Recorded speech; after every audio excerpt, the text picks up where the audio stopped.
Part 2 में आप सभी बच्चों का स्वागत है। जैसा कि आप सब बच्चों को पता है कि हमने चैप्टर शुरू किया है प्रोबेबिलिटी और आज की क्लास में प्यारे बच्चों हम क्या-क्या सीखने जा रहे हैं।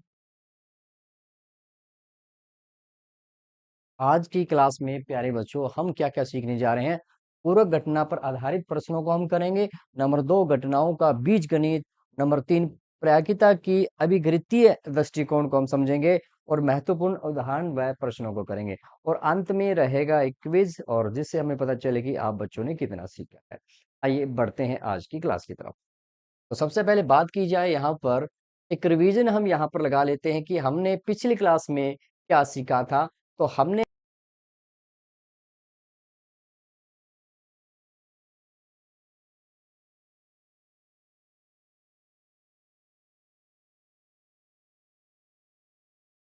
किसी घटना ई की सैद्धांतिक प्रायिकता, जिसे परंपरागत प्रायिकता भी कहा जाता है, को निम्न रूप में परिभाषित किया जा सकता है। और वो आपका सूत्र क्या रहता है कि जब भी आपने किसी की प्रोबेबिलिटी ऑफ ई निकालनी है, तो हम क्या करते हैं, ई के अनुकूल जितने परिणाम होते हैं उसको हम डिवाइड कर देते हैं प्रयोग के सभी संभव परिणामों की संख्या से। तो ये इंपॉर्टेंट रिजल्ट हमने लास्ट की क्लास में किया था। और अब हम बढ़ते हैं आज की क्लास की तरफ। घटनाओं का बीजगणित यहाँ पर हम समझते हैं। तो सबसे पहले बात की जाए यहाँ पर पूरक घटना, कॉम्प्लीमेंट्री इवेंट क्या है। प्रत्येक घटना ए के सापेक्ष एक अन्य घटना ए डैश होती है, जिसे घटना ए की पूरक घटना कहते हैं। ए डैश को घटना ए नहीं भी कहा जाता है। व्यापक रूप में किसी भी घटना के लिए यह सत्य है कि probability of E not is equal to 1 minus probability of E. तो ये इंपॉर्टेंट रिजल्ट आपके लिए रहता है। देखिएगा, हमारे पास सपोज कीजिए कि सैंपल है और सैंपल में हमने एक डाइस को लिया है। तो डाइस के जो रिजल्ट है वो आपके पास आ चुके हैं। ओके, तो एक इवेंट आपने लिया, सपोज कीजिए एक इवेंट आपने लिया है और इस इवेंट में हम बात कर रहे हैं 135। और अब बात की जाए ए कॉम्प्लीमेंट की, यानी इस ए के सापेक्ष जो घटना होगी वो क्या होगी। अगर 135 को छोड़ दिया जाए तो 246 जो होगा वो क्या होगा, वो ए का कॉम्प्लीमेंट कहलाएगा। ओके, यानी ए का होना क्या है 135 और ए का नहीं होना क्या होगा 246, जिसको कॉम्प्लीमेंट या पूरक घटना कहा जाता है। एक एग्जांपल और लेते हैं। अगर आपने कॉइन को टॉस किया है और आपको पता हेड आना, ओके, एक इवेंट हेड है, तो हेड का नहीं आना क्या होगा, टेल आना। तो इवेंट ए और बी जो है ये क्या है, एक दूसरे के कॉम्प्लीमेंट्री इवेंट है। क्या आपको समझ में आया है? चलिए आगे बढ़ते हैं, आगे बढ़ते हैं। और यहाँ पर एक एग्जाम्पल हम यहाँ पर लेंगे। दो देश भारत और ऑस्ट्रेलिया क्रिकेट का एक दिवसीय मैच खेलते हैं।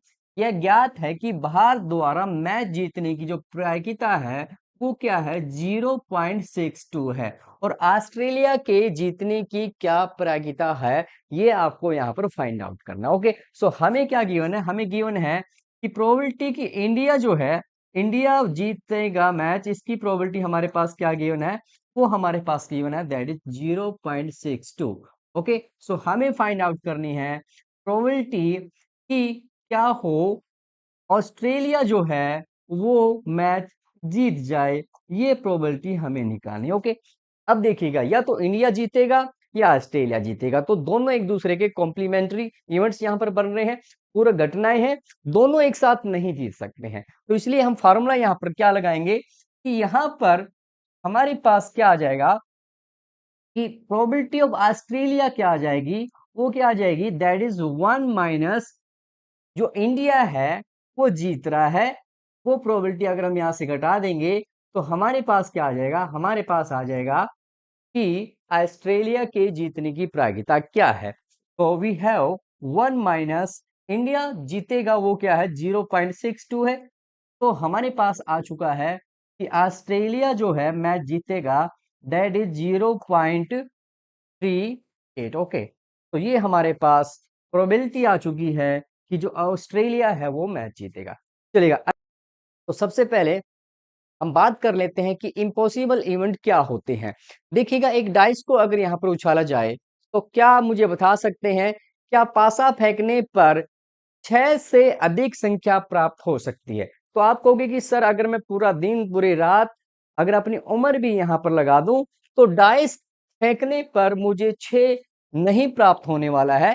तो ये किसका एग्ज़ाम्पल हो गया? ये हमारे पास एग्ज़ाम्पल हो चुका है एक इम्पॉसिबल इवेंट का, असंभव घटना का। चलिएगा, आगे समझते हैं और आगे बात करें, खोज कीजिएगा। अब बात करते हैं कि फिर से आपने एक डाइस को यहाँ पर थ्रो किया है और क्या आप मुझे बता सकते हैं कि क्या पासा फेंकने पर 7 से कम संख्या प्राप्त हो सकती है? तो आप कहोगे सर जितनी बार भी यहाँ पर डाइस को फेंका जाएगा तो हमें जो नंबर मिलेगा वो चाहे 1 है या 2 है या 3 है या 4 है या 5 है, वो सभी के सभी नंबर 7 से कम हैं। तो इसका मतलब क्या हो गया कि हमारे पास ये जो घटना है, ये एक प्रकार से निश्चित घटना है, श्योर इवेंट है। क्यों? क्योंकि जितने भी यहाँ पर आपको परिणाम मिलने वाले, सभी के सभी अनुकूल परिणाम हैं। आपके पास सैंपल में यहाँ पर क्या है? आपके पास सैंपल में कुल 6 परिणाम हैं और आपके फेवरेट परिणाम कितने हैं? 1, 2, 3, 4, 5, 6 सभी के सभी आपके फेवर के परिणाम हैं। तो दोनों की संख्याएँ यहाँ पर प्राप्त हो चुकी हैं। तो अब जब प्रोबेबिलिटी हम निकालते हैं कि 7 से कम नंबर आए, ओके? एक नंबर है जो क्या हो 7 से कम हो, तो इसकी प्रायिकता क्या बन रही है कि कुल परिणाम आपके पास 6 है और जो अनुकूल है वो भी 6 है, तो यहाँ इसकी प्रायिकता 1 हो जाती है। तो ऐसे इवेंट जिनकी प्रायिकता 1 मिलती है, उसे हम निश्चित घटना कहते हैं या हम यूँ कह सकते हैं कि निश्चित घटना की प्रायिकता आपके पास 1 होती है, ओके? तो हमने यहाँ पर देख लिया है कि निश्चित घटना की प्रायिकता क्या है? 1 है, ओके? चलिएगा, तो यहाँ से आपको जो बातें पता चली है, वो क्या-क्या है? नंबर 1 आपको पता चल गया है कि उस घटना जिसका घटित होना असंभव है की प्रायिकता 0 होती है क्योंकि ये घटना घटेगी नहीं और ऐसी घटना को हम क्या कहते हैं? असंभव, इम्पॉसिबल इवेंट यहाँ पर कहते हैं। और बात की जाए यहाँ पर उस घटना की जिसका घटित होना निश्चित है, श्योर है की प्रायिकता 1 होती है और ऐसी घटना को कि निश्चित या श्योर या सर्टेन घटना यहाँ पर इवेंट यहाँ पर कहा जाता है, ओके? सो ये 2 चीज़ें हमें पता चल चुकी है कि क्या कह सकते हैं कि यहाँ पर अगर देखा जाए ध्यान से, तो हमें परिभाषा से क्या पता चलता है कि प्रायिकता ऑफ ई की परिभाषा से हम देखते हैं कि अंश जो होता है, घटना के अनुकूल जो परिणाम है, की संख्या सदैव सभी संभव परिणामों की संख्या से छोटी या उसके बराबर होती है। तो यहाँ से हम क्या परिणाम निकालते हैं प्यारे बच्चों? या तो हम कह सकते हैं कि एक घटना ऐसी है जो बिल्कुल श्योर है या इम्पॉसिबल है। अगर घटना आपकी इम्पॉसिबल है, असंभव है, तो आपने कहा कि उसकी जो प्रायिकता है वो क्या है? 0 है। और यह इवेंट क्या होगा? बिल्कुल श्योर होगा, निश्चित घटना होगी, तो उसकी जो प्रायिकता होगी वो 1 होगी। ओके, 0 और 1। ओके, 0 और 1 के बीच में ये जो प्रायिकता है वो रहने वाली है और बीच में जितना डिपेंड करेगा कि कितने फेवर के केस है, तो इसलिए हम कह सकते हैं कि प्रोबेबिलिटी ऑफ इवेंट ई क्या रहेगी? वो 0 और 1 के बीच में रहने वाली, 0 के बराबर हो सकती है, 0 से बड़ी या 1 से छोटी या 1 के बराबर होगी। तो ये इंपॉर्टेंट रिजल्ट हमारे काम आने वाला है। चलिएगा, आगे बढ़ते हैं और बात एक क्वेश्चन की करते हैं। एक क्वेश्चन यहाँ पर लगाते हैं। एक पासे को यहाँ पर फेंका जा रहा है, तो निम्नलिखित को प्राप्त करने की प्रायिकता आपको बतानी एक अभाज्य संख्या। तो सबसे पहले हम सैंपल अगर यहाँ पर बनाते हैं, तो सैंपल आपके पास क्या आ चुका है? 1, 2, 3, 4, 5 and 6, okay? So number of sample space वो कितने हैं आपके पास? 6 आपके पास टोटल परिणाम मिल चुके हैं। चलिएगा, एक क्वेश्चन यहाँ पर लगाते हैं। एक आपके पास 2 है, 3 है, 5 है। तो ये आपके पास क्या है? एक अभाज्य संख्या है। तो बात की जाए कि नंबर ऑफ फेवरेबल परिणाम, अनुकूल परिणाम आपके पास 3 आ चुके हैं। तो इसकी प्रायिकता जो बनेगी वो क्या होगी? प्रायिकता आपको निकालनी है एक अभाज्य संख्या की। ओके, सो एक अभाज्य संख्या जो होगी, हम देखेंगे कि सैंपल में आपके पास कुल परिणाम कितने हैं और नंबर ऑफ फेवरेबल अनुकूल परिणाम कितने हैं। तो अनुकूल इसमें 3 है, टोटल आपके पास 6 है, तो ये आपके पास 1/2 हो जाएगा। ओके, तो जल्दी से मुझे बताएं इसको बताना है आपने कि 2 और 6 के बीच कोई संख्या हो, इसका आंसर फटाफट आप लॉक कर दीजिएगा। 2 और 6 के बीच स्थित कोई संख्या क्या होगी? जल्दी से बताएं। बिल्कुल सही। इसी प्रकार आपने बताना है कि एक विषम संख्या हो, की प्राकृता क्या होगी? जल्दी से अपने आंसर को लॉक कर दीजिएगा।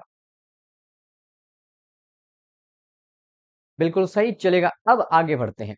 अब आगे बढ़ते हैं और यहाँ पर देखिएगा एक एनसीईआरटी एग्जाम्पल यहाँ पर हम लगाते हैं और एनसीईआरटी एग्जाम्पल में यहाँ पर क्या है, आपके पास क्वेश्चन आ चुका है और क्वेश्चन क्या कह रहा है, एक बक्से में 3 नीले, 2 सफेद और 4 लाल कंचे यानी मार्बल्स है। यदि इस बक्से में से एक कंचा यादृच्छा निकाला जाता है तो इसकी प्रायिकता क्या है कि यह कंचा सफेद होगा? चलेगा। सैंपल की बात करें कि सैंपल में आपके पास 3 नीले, 2 सफेद और 4 लाल गेंदे हैं। तो नंबर ऑफ सैंपल स्पेस कितने हो गए? संख्याओं में कितना हो जाएगा आपके पास? 3 प्लस में 2 प्लस में 4, जो कि हमारे पास 9 आ चुका है। बात की जाए सफेद, अब सफेद आपके पास कितने हैं प्यारे बच्चों? जो सफेद है आपके पास वो कितने हैं? 2 है। तो अब प्रायिकता अगर हमें निकालनी है, प्रोबेबिलिटी कि जो आपका मार्बल है वो क्या हो? सफेद हो। सफेद हो तो इसकी प्रायिकता क्या आ जाएगी? टोटल परिणाम हम देखेंगे कि सैंपल इसमें टोटल कितने हैं और आपके फेवरेबल परिणाम है वो कितने हैं। तो फेवरेबल परिणाम आपके पास 2 है, टोटल 9 है, तो आपके पास 2/9 जो है प्रोबेबिलिटी आ चुकी है, जो कि क्या है? 1 से कम है। इस बात को आपने ध्यान रखना है। ओके, चलिएगा। अब बात करते हैं एक और क्वेश्चन की। यहाँ पर नीला है, जल्दी से बताएं। प्रायिकता आपने निकालनी है कि जो मार्बल निकाला गया है वो नीला हो। जल्दी से इसका आंसर आप लो कीजिएगा। बिल्कुल सही, चलेगा। एक पार्ट और आप बताएं, लाल है। जल्दी से बताएं कि इसकी क्या प्रायिकता होगी कि निकाला गया जो मार्बल है वो लाल हो। बिल्कुल, बिल्कुल सही, चलेगा। आगे बढ़ते हैं। अब बात करते हैं प्रश्न नंबर 2 आपके पास है और यहां पर पूछा जा रहा है, एक खेल में एक तीर को घुमाया जाता है और जो विश्राम में आने के बाद संख्याएं 1 2 3 4 5 6 7 और 8 में किसी एक संख्या की ओर इंगित करता है। यदि ये सभी परिणाम समप्रायिक हो तो इसकी क्या प्रायिकता है कि यह तीर इंगित करता है 8 की ओर? तो आप देखिएगा यहाँ पर कुल परिणाम आपके पास कितने हैं? सैंपल स्पेस में अगर बात की जाए तो कुल परिणाम आपके पास कितने आ चुके हैं? तो आपके पास 8 आ चुके हैं।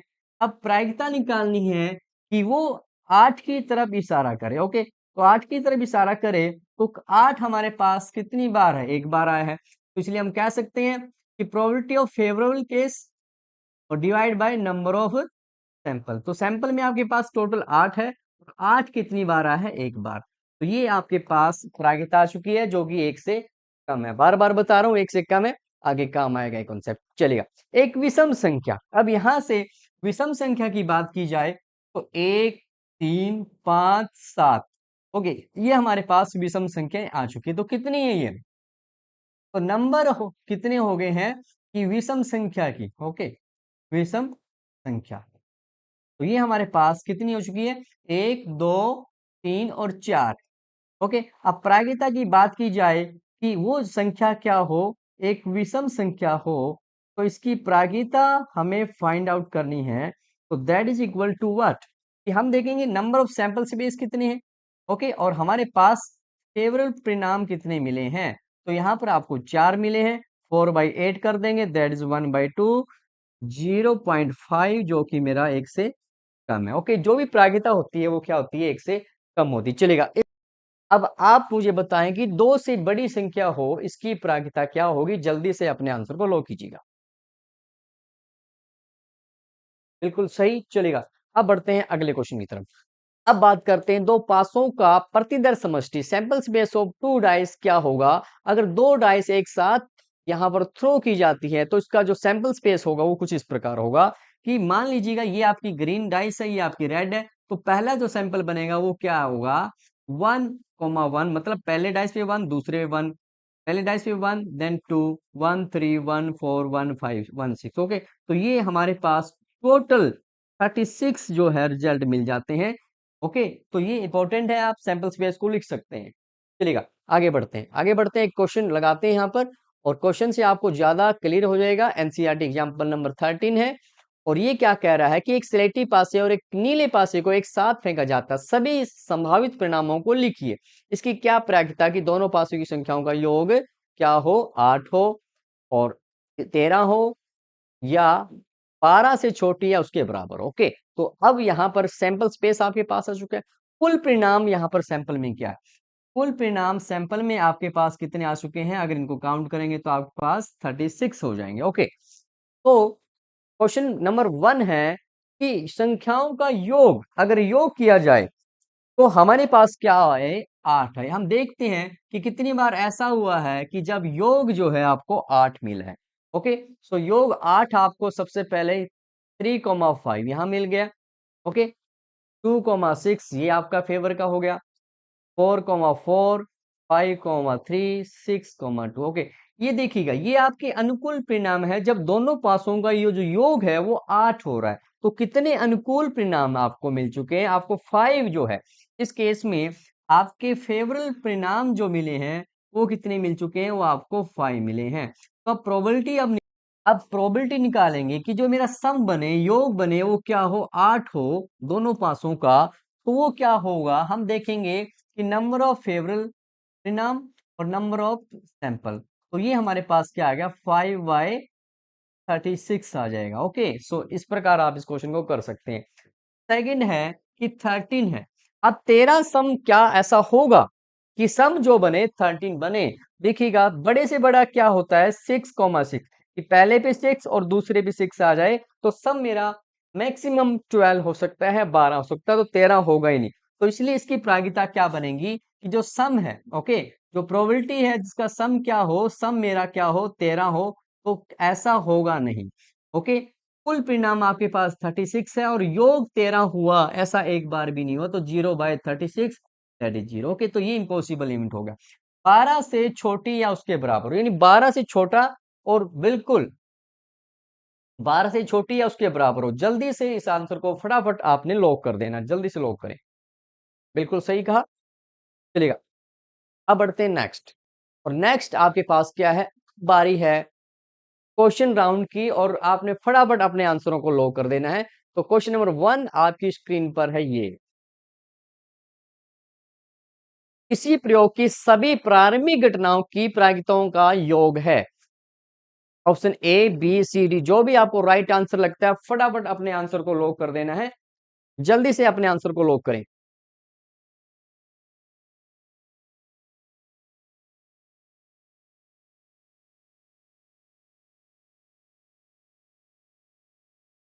चलिएगा, बढ़ते हैं नेक्स्ट क्वेश्चन की तरफ। नेक्स्ट क्वेश्चन आपकी स्क्रीन पर है, ये यदि probability of E is equal to 0.03, तो प्रोबेबिलिटी ऑफ ई नहीं का मान क्या होगा। ए बी सी डी, जो भी आपको राइट आंसर लगते हैं फटाफट अपने आंसर को यहां पर आपने लॉक कर देना है।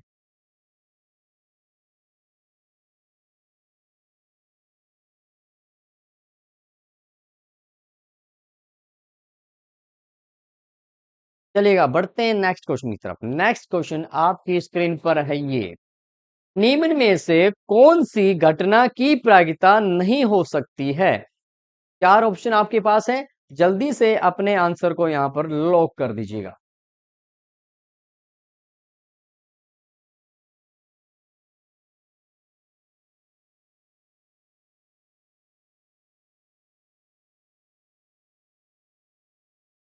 चलिएगा, बढ़ते हैं नेक्स्ट क्वेश्चन की तरफ। नेक्स्ट क्वेश्चन है, दो पासों को एक साथ फेंका जाता है, दोनों पासों की संख्याओं का योग 13 होने की प्रायिकता ज्ञात कीजिए। तो चार ऑप्शन आपके पास है, जल्दी से अपने आंसर को यहां पर आपने लॉक कर देना है। ए बी सी डी, जो भी आपको राइट आंसर लगता है जल्दी से लॉक कर दीजिएगा।